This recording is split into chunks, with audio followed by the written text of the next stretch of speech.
Welcome to my channel, where there are interesting and equally sensational stories. Listen to today's story. Going over my history. I've been posting here for a while, so I thought I'd just add what happened to me so that there's some context to what I wrote. Vary with me. It's been a while since I lived it, and I've chugged a bunch of caffeine because my 3-year-old was up all night with a pretty wicked cold. First ex was a compulsive liar who, after we had been together approximately 2 years, posted wedding photos of her and a dude she met after me. That one was fun. Oddly enough, that one didn't hurt. Leshmi was no lingering anything other than a sense of humor because, come on. The one that hurts was my ex after her. We met online, got on real well, and I moved 1,500 miles from home to be with her. My stuff was fresh off the truck when I was with her on her bed, and we were spooning while watching the TV. She was texting, and I looked at it. She was texting the affair partner. He couldn't wait to introduce her to his parents, and she couldn't wait for it either. Strange thing to do and say when I'm right there, but okay. When I went to leave to go back to my apartment, I told her what I saw. She blew up, yelling, shouting, all this nonsense about how dare I do such a thing, blah blah blah. I go home, don't sleep, go to her parents' house first thing in the morning, where we talk. She's still being a complete and utter piece of trash, so her dad takes her to another room for a few minutes. When she comes out, it's all tears, apologies, 1,000 hollow words. She swore to me that she cut him off. She wouldn't see him all this nonsense. The fun bit, they were classmates in a nursing program, so they spent all day together. I couldn't verify what they were and weren't doing. Note, this is why you'll see so many posts about them learning to be better at hiding it. She did. She hid it well. A little while after it, she told me that at school, he tried to kiss her and that she rebuffed his advances. Okay. You were supposed to not be near him. Whatever. Then the anger from her started to get really wild. Another classmate from school wanted to fight her.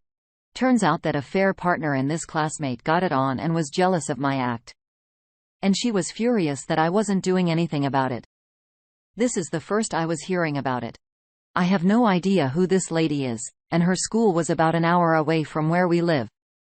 It got worse and worse and worse. Also, she got really scared about getting pregnant, carried a bunch of pregnancy tests with her, sapped me down a lot to tell me she might be pregnant. She had me drop her off at Planned Parenthood once for a checkup that took a few hours since she had no insurance. And, apparently, they're good for that. Can't verify if it was on the up and up, but I remember getting angry because I've never waited that long for a doctor's appointment. Another fun bit was that she got placed at the retirement home a little drive from us, so she obviously had to stay at her brother's house once a week. Don't think she was doing that. Her brother lived one city over from the affair partner. Gonna add, the affair partner looks eerily like me. He looks the way I'd look if I had never started lifting. That's a fun thing to think about, that she clearly has a type and still managed to affair down. Then November hit, she asked me to go on a drive, and she told me she was thinking of dropping out of school. The one she met, the affair partner at, I don't know with 100% certainty what the case was, but I do believe that he gave her an ultimatum between us, and that's why she left. Fine by me, I thought.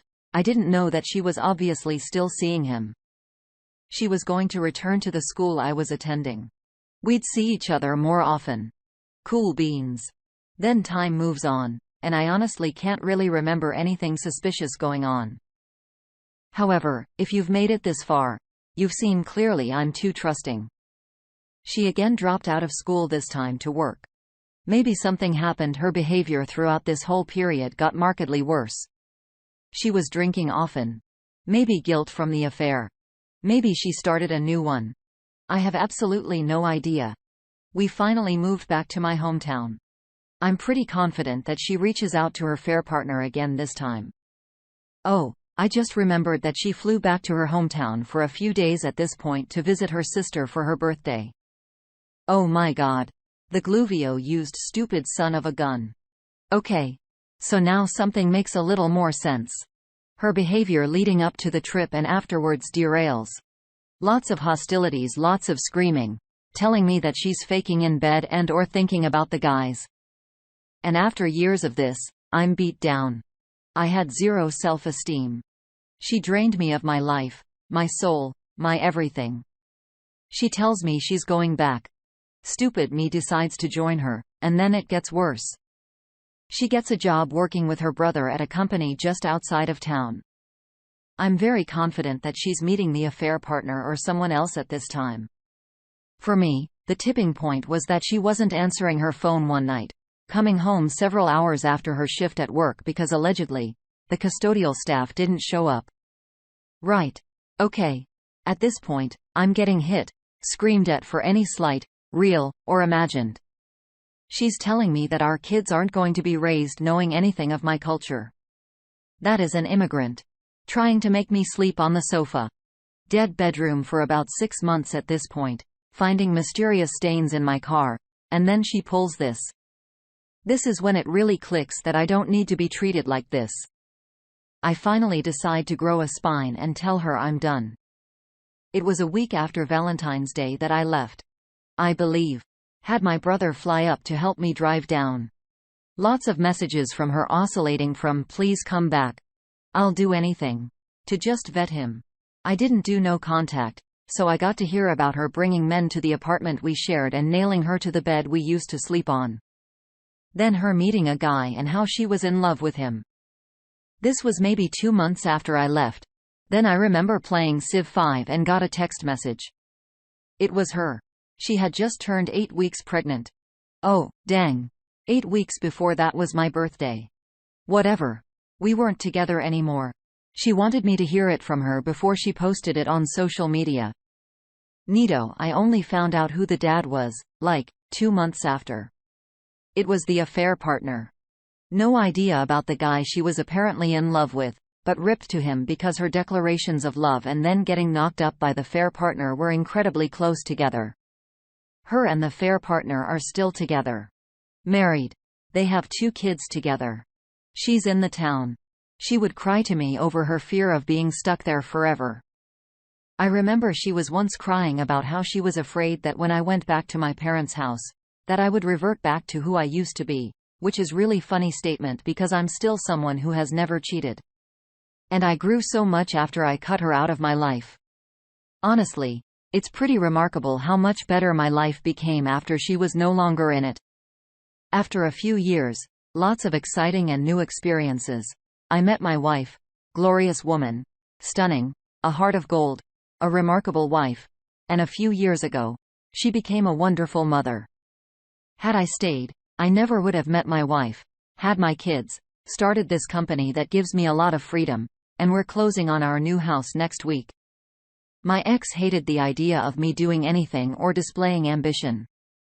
My wife cheers me on continuously. I remember the joy in my ex's voice when she said how happy she was that I gave up on my dream of going to law school. My wife encouraged me to go and cheered me on every step of the way until I dropped out because it turns out I really hated it. My ex hated the idea of leaving the country. My wife and I honeymooned outside the US and cruised a lot. I won. Don't know if there's a polite way to say it, but I really did. My life is so much better than it was then that it's incredible to think about how far I've come. I've made so many great new memories, met great new people, and my life really has turned around in ways I never thought possible. To wrap this up, suppose things aren't all too great for them because my ex, since she reached out a year ago, to, I guess, try and make amends with me, apologizing for all the things she said and did, and to tell me that there's a place in her heart for me because I was her first love. Oh, well, sucks to suck. Am I right? Our first reaction comes from Suspicious Weekend, 284. Block her and move forward. Stop analyzing. Stop looking into the past. Stop revisiting, etc. Focus on the now. Focus on your own mental health and well-being. Another comment from Accomplished Ferret 70. Doug Wolfio? It does indeed suck to suck.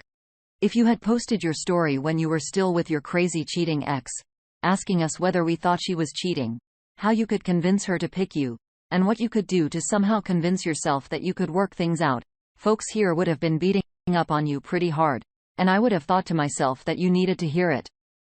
But I am very glad to hear your story now. You really should be proud of yourself. Well played, my friend. You won the long game. Congratulations and best wishes. Moving on. Wife is upset. I don't trust her. It's having second thoughts about the baby. My 27 male wife, Amy, 30 female, had an infidelity episode. We've been together for almost 7 years, I believe. Since college, we got married a year or so after. It's a long and frankly tiring story to repeat, but I'm aware my behavior needs context. To start, she lost weight in her words, felt attractive for the first time in her life.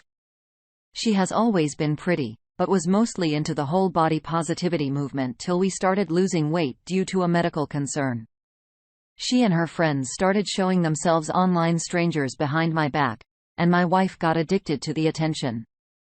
When her friend tried to get her to calm it down, as she started going too far, doing private cams, sexting, and accepting money from folks for private streams, she apparently didn't listen. I knew something was up with the lying, secrecy, gaslighting, and all that, but the final straw was overhearing a convo between Mimi, 30 female, and Amy, where Mimi told her she was taking things too far and that she was going over the line. I wasn't sure how or what it was about, and Mimi threatened to tell me herself if Amy didn't talk to me. I never thought at the time, but looking back, someone else would have considered this a sign that Amy was cheating on me with Mimi. I mean, they kind of were, but given our sexual history with Mimi, that was neither a question or an alarm. I confronted Mimi while Amy was at work, telling her she and Amy can come get her stuff, and Mimi spilled beans. And told me the fight was because Mimi, who wasn't AF, warned Amy not to talk to people privately, do private cams, or any of that. And she found that Amy doing that behind her back, and a particular fan was getting very insistent and offered Amy a huge chunk of money to do more. He had sent the money. Amy told Mimi that she had no intention of cheating, though she basically already was, and that she would just keep the guy's money. Something like $5 as it was sent to her PayPal as a gift, and she never agreed to it. But she had been scamming for the guy and sexting with him. To wrap up the recap, I was furious, confronted my wife, heard her side of the story because we are definitely not hurting for money by even the most liberal stretch of the imagination. Found out from her that it had nothing to do with the sexual gratification or wanting to duck other guys, which she claimed she didn't, or me or my performance as a lover or a partner. She had got addicted to the attention, the gratification, the fact that these people desired her enough to pay to see it, and all that. I took my leave of the house for about 4 months, left the state. Everyone went to therapy. We ended up deciding to reconcile, and it was a long process to get back to anything close to me not being randomly feeling betrayed, angry, and disgusted. I will go on record saying Mimi and Amy's sister, Sissy, are both thin and attractive. But in my opinion, neither are as attractive as my wife. At least not to me. My wife is very pretty. Just was a bigger girl. Since I always encouraged her, shared my love for her, and never disparaged her weight, I was blindsided by her body issues, as she was always aggressively pro-big girls before this. And frankly, as a sexual being, prefer my ladies to have some meat on their bones. My wife checked all my buttons, so I wasn't sure at first where all this self-loathing was coming from. Spent a lot of time angry and blaming myself before finding out the truth. She hid it from me because she didn't want to be one of those depressing fat girls. And thought, apparently, if she didn't say anything, I would just keeping on and not move on to anyone better. I asked the fact that I loved her, married her, moved halfway across the country away from all my friends and family, bought her a huge house, and worked tirelessly to make her happy wasn't enough to show that I loved her. She told me that loving her and being attracted to her are two different things. Frankly, it is a nightmare dealing with my own hate and sense of betrayal and wanting to help my wife through this mental weight that has had her down her entire life, it seems. It's not easy, but I've been managing. Through therapy, honesty, and finding out some truths, I've come to terms with a lot of my wife's insecurities. None of it excuses her behavior, but I'll give some highlights. She was bullied by her thin sister most of her life for being big after being overweight killed their mother. I didn't know her stepmother was not their real mother till now. She had always been sore that I had liked her sister before we got together and thought I settled for her. And thought that all my support, love, and encouragement was just what I had to do because I was stuck with the consolation prize. There are some more, but basically, she spent the entire relation to feeling like a charity case or something. With that out of the way, current situation. Amy is pregnant. Before you ask, yes, got a paternity test as soon as it was viable. Things have been going well between us after a really rough time. Intimacy was hard for me. Even returning to my home took me time. Sleeping in the same room was a no-go for almost a year, but I feel like we've turned a corner. I'm not as certain that I'm an idiot waiting for my wife to betray me again. The problem was that things were going well, and Amy's worked hard and is doing all the right things. And has for quite some time. Now she's pregnant and emotional and seemed to be very happy, though fussy about a lot of stuff. Randomly, she sat down while I was working and apologized again. She has been apologizing for a while like this, so I didn't think anything of it. She starts crying and says she almost ruined us. And that she wants to be a good mom and a better wife. She laments her actions and talks to me some more about her fears coming up. The fact that the video she put online come back to bite her at any time and may make her life miserable at any moment. She talked about how stupid she was and how sorry she was and how she's so happy that she was given another chance. How she knows she doesn't deserve it or me, but that she is happy that I found it in my heart to not abandon her. I hugged her and all was good. For about a few seconds. She then says something that irked me. She said she was happy that I trusted her enough to try. I stopped because that was the first thing she said that felt wrong. It must have shown on my face, so she asked me what. I shrugged and told her thank you and said it's going to be difficult for everyone. But I've made the decision to try and make it work because I love her. She picks up on the evasive answer and asks me again what the problem was. I looked at her and told her that trust takes time. I then told her that once you break something, matter how much you care to put it into gluing it back together, it will never be whole again. It will never be what it was. You lose flakes, little dust particles, pieces that make it what it was. And when you sit it down, even if you got it looking exactly like it should, you're careful because you know it can break easier the next time. And he asked if that means she's never going to live down what she did. I told her I didn't know that. I hope so, but that's all I had. Was hope. She asked if that meant I would never trust her again. I told her I don't know. Trust takes time. Right now, I have hope that things will be better. But as far as faith and trust, I simply can't have faith, and I don't completely trust anyone anymore. I told her that statistically speaking, it was far more likely that she cheated on me or betray me than that everything is good from now on.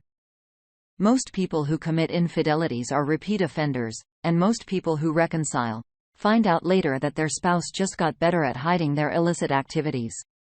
She found a reason once to lie to me, to betray me, to gaslight me, to put our entire relationship at risk, and it wasn't hard to find some justification. I told her the mind is an amazing tool and that people can justify a lot of things. I hope we make it and everything will be okay. I love her and have chosen to take the risk. But I'm not in a position to offer my trust, and I'm just not the kind of person who has strong faith in things I can't quantify. All the data is telling me I'm a moron. Then having a child with her is probably a mistake I will end up sorely regretting. Forgiving a cheater seems to be, but I love her, and she seems sincere. So I'm betting against the odds. I hope the trust returns, but it takes time. In the meantime, she has all my hopes. She did not take this well at all. In fact, she started to ugly cry. I didn't know what to say to her, so I just held her. She then asked if I don't trust her, then am I ever happy about the baby? I told her, yes. Regardless of her or I'm gonna love my kid no matter what. We certainly weren't trying for a baby, but I'm all on board with being a dad. She asked if I'm stupid for having a child with her. I answer that All evidence points to that being the case. I hope I'm not. But again, the odds are not in my favor. She took this even worse. She asked, "Why not just have an abortion? Why subject me to this if I don't have faith in us?" I told her that faith isn't easy and trust takes time. I got hope. That's about it right now. That it will take more time, and we are just on the journey. Hopefully, we'll get there together. Amy got quiet and then began sobbing. She left the room and locked herself in her office. I checked on her several times, but she was just crying. Then her mother came to get her, hugged me, and told me she will sort it out. Amy's been at her parents' house for 2 days. I've called.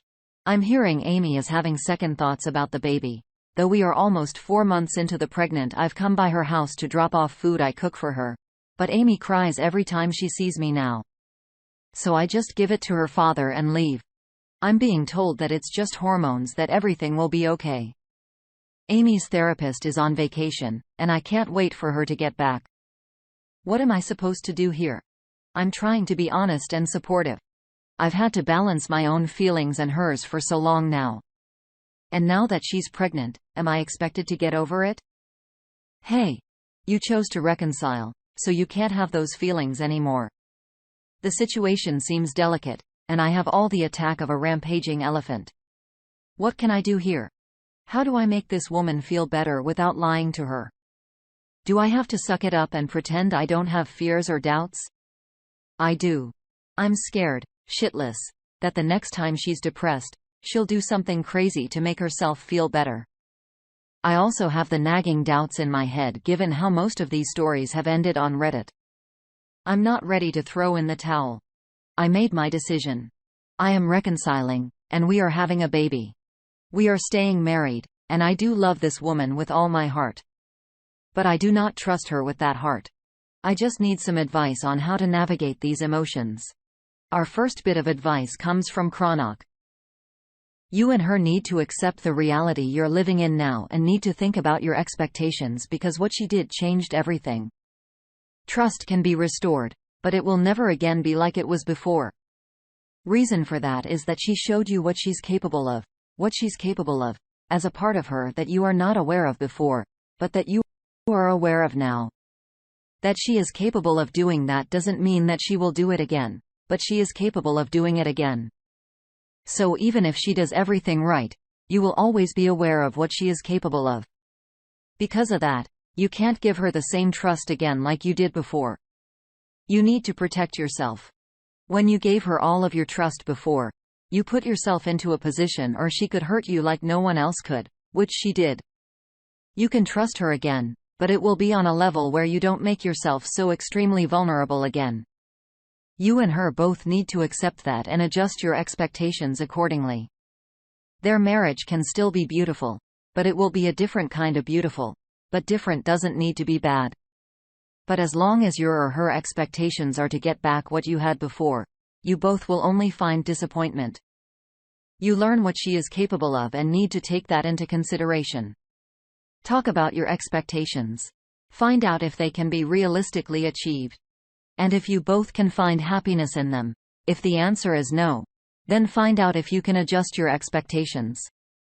I wish you all the best on your way forward. DOP replies.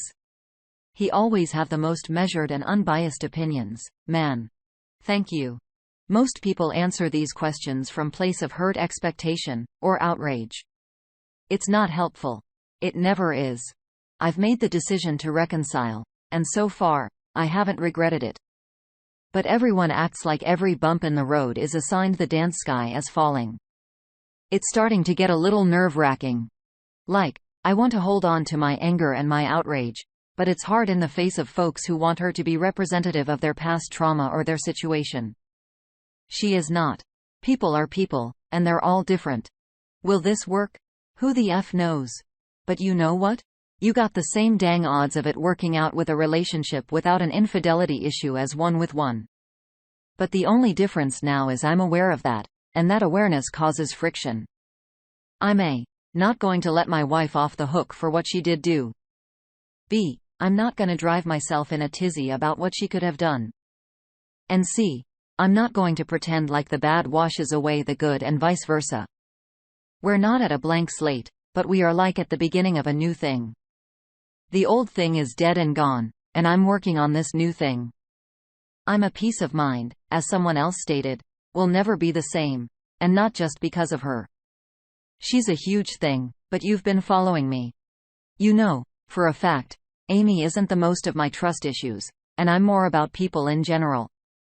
People I loved and trusted, protected, and defended. My childhood abuser hid his actions. My design team did some betraying things. I'm running into more racist in my industry than I ever thought. My trust for anyone is freaking low. She's part of that, but not the whole, and I know walking away from her right now would be me trying to fix a general issue by doing whatever small thing I can do right now. Like hitting some kid at school because you can't fight your parents who mistreat you. Yeah. The kid may have hit you first or may have made fun of you. Or deserve some kind of retribution, but to take all that out on them would be unwise and unfair. I wish I was the type of person to make a rash decision. But I doubt I'd be happy right now or have peace of mind if I did. Phone Association 8963 says, nailed it. The op responds, I don't think this is the case, but I'm hoping it isn't. She had been pretty good about admitting her faults and mistakes in all of this.